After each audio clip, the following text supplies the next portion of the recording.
When you're bringing something new, you generate question mark. It was something a bit different. We hadn't seen it before. If we are going to fight in Europe to really sell lots of cars, then we're going to have to do something different. We were taking a big bet with Qashqai. Even though I think there was a lot of nervous energy and anticipation for a positive reaction, we all felt like it was good. It must have started around 2004. We were getting to the point with the Almira. It wasn't generating the sales success that we were after. The decision was, well, why don't we take, the benefits of the C segment that we had today, but adding additional value by combining those four-wheel drive elements and trying to effectively bring the best of two types of vehicles together. But don't make them all four-wheel drive. The crossover is about delivering the passenger car, the driving, refinement, fuel economy on price, with practicality, high driving position, image coming from the 4x4. It was kind of a very balanced approach, and it wasn't managed through conflict. It was managed through a lot of discussion, and there's a lot of thought went into what we were doing, and a lot of feedback loops went through with the engineering, and a lot of trust between the engineering and product planning department as well, in order to make something we believe very good. We had to make sure we captured the right feeling for the car. We didn't want it to look like it was going to go across fields, but at the same time we needed to look solid and secure. And it needed to look quite expensive. It was a C-segment car. It needed to have a little bit premium feeling. We took the risk to call it Qashqai. I'm not sure you're able to spell it. Yeah? I'm not sure even within the company we were able to spell it. So you go with something which is difficult to pronounce, difficult to get into a category, difficult to spell, difficult to remember.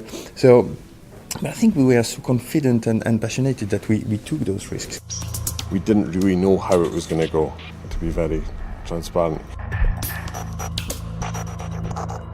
We did this clinic in Milan, and the night before I couldn't sleep because I'd already worked on the car for 2.5 years. And it'd been, I'm not going to say blood, sweat and tears, but it'd been a lot of my life. I remember the first articles that went when we presented the car. What is that car? How to classify it? Is that what we call a C car? Is that a D car? People naturally put things in a box. We said, no, we don't belong to a category. Even within the company, people say, this car is strange. How many can we sell? How many? And you had really the fanatic one saying, yeah, we would sell a lot. And you have the one say. And we tested with customers. I remember, we were extremely anxious because, we were hoping for something positive, but, it was overwhelming. We basically made a car which looked absolutely right on the roads, and customers loved it. We caught everyone by surprise, but I think also ourselves, because we've more than doubled the volume expectation we had when we planned the car. We were planning for 6 digits, so 100,000, but the request went up to 240,000. We didn't expect that, so we had to ask to go to Sunday and say, please build more.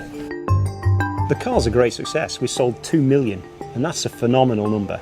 You take the curve, it's going from the bottom to the top, and even after 7 years, the car is still increasing. So it's kind of a unique case.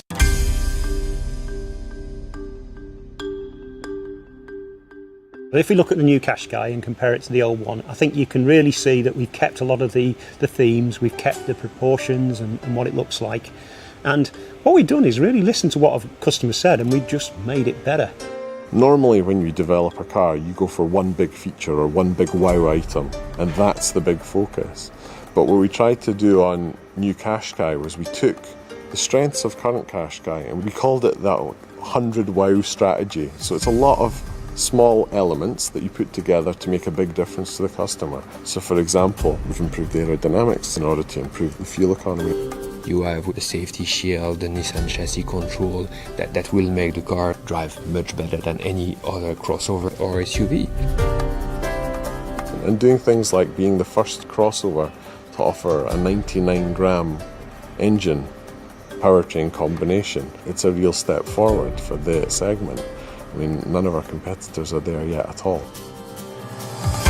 The car is also now bringing to life the design identity of the future Nissan car with the front end, the big V shape around the badge, the character line on the side that makes it dynamic. We talk right down to 0.2 of a mil. And I've changed things on meters in the combi meter by 0.1 of a millimeter. I've changed fog lamp finishes by 0.5 mil because the chrome highlight isn't quite right. And that sort of detail does come through from Japan. It's got that DNA in Nissan brand. The first feedback is really good. I'm just looking every morning the number of orders we have, and it's growing. And it's growing faster than I was expected. So I really trust that this car will be a success, and I really hope it will be a success as big as the previous one. I don't think that before anyone will understand what is a crossover. Now, because journalists with customers, they know what is crossover. But it started with Qashqai. We've not made a car. I think we've created a whole segment with Qashqai. You do feel a little bit like Qashqai is ingrained in my DNA. Or I'm in Qashqai, I don't know, one way or the other. It's had a very, very kind of strange life cycle, because normally cars go up and they're down again, or they go up a few years and then they drop off. But Qashqai was up and it sustained a very strong life cycle. I've been thinking Qashqai, breathing Qashqai, sleeping Qashqai. It's true. It's part of it's part of my life.